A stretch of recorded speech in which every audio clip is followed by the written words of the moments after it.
ഇന്ന് രാവിലെ തന്നെ എഴുന്നേറ്റ് അങ്ങോട്ട് അടുക്കളയിലോട്ട് കയറി പെട്ടെന്ന് ജോലി തീർക്കാമെന്ന് വിചാരിച്ചേട്ടാ. ഇന്ന് രാവിലെ ഇഡ്ഡലി സാമ്പാർ പിന്നെ ചമ്മന്തി അരച്ചപ്പോഴത്തേക്ക് തോന്നി ഉഴുന്നുവട കഴിക്കണമെന്ന്. അങ്ങനെ പെട്ടെന്ന് ഉഴുന്നിച്ചിരി ഒരു കപ്പ് ഉഴുന്ന് അങ്ങോട്ട് വെള്ളത്തിലിട്ടിട്ട് ഒരു അരമണിക്കൂർ കഴിഞ്ഞ് നല്ലതുപോലെ വെള്ളമൊന്നും ഇല്ലാതെ ഉഴുന്നുവടയ്ക്ക് അരയ്ക്കുന്ന പോലെ അങ്ങോട്ട് അരച്ചെടുത്ത് എന്നിട്ട് ആവശ്യമുള്ള സാധനങ്ങളൊക്കെ ചേർത്ത് നമ്മൾ പിച്ചി അങ്ങ് ഇടുന്ന ഒരു ഉഴുന്നുവടയാണ്.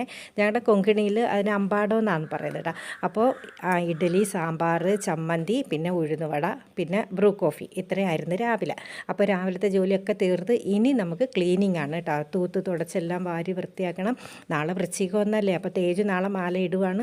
ഇനി ഞങ്ങളുടെ അയ്യപ്പൻ്റെ ദിവസങ്ങളാണ്, എല്ലായിടത്തും ശരണവിളികളാണ്. അതുമല്ല വൃശ്ചിക മാസം എനിക്ക് ഭയങ്കര ഇഷ്ടമാണ്. ഞങ്ങളുടെ കല്യാണം പിന്നെ വിവാഹ നിശ്ചയം പിന്നെ തേജുവിൻ്റെ ജനനം നവനീതിൻ്റെ ജനനം എല്ലാം ഈ വൃശ്ചിക മാസത്തിലാണ് കേട്ടോ. അതുകൊണ്ട് എനിക്ക് ഭയങ്കര ഇഷ്ടമാണ്. പിന്നെ ഇന്നലെ വെഡിങ് ആനിവേഴ്സറി ആഘോഷിച്ച് നമ്മുടെ സുമിത്ര ഷാനു പിന്നെ ആതിര മഹേഷ് രണ്ടുപേർക്ക് മംഗളാശംസകൾ നേരുന്നു. ഇനി നമ്മുടെ ബർത്ത്ഡേ മക്കളാണ്. ശ്രീകല കുട്ടിയുടെ മോള് ശ്രീകുട്ടി, ശ്രീലത കുട്ടിയുടെ മക്കൾ ശ്രീനന്ദ ശ്രീനന്ദന, അനഘ അനു, അശ്വതി മോളുടെ മോന് യാഷ് കൃഷ്ണ, സൂര്യ മോള്, വിസ്മയ മോള്, സുമം കുട്ടി, പിന്നെ രഞ്ജിക്കുട്ടിയുടെ 2 വയസ്സുള്ള അൻവിത്, പിന്നെ അഖില മോൾ. ഇത്രയും പേർക്ക് നന്മ നിറഞ്ഞ നല്ല ഹൃദയം നിറഞ്ഞ ഹാപ്പി ബർത്ത്ഡേ.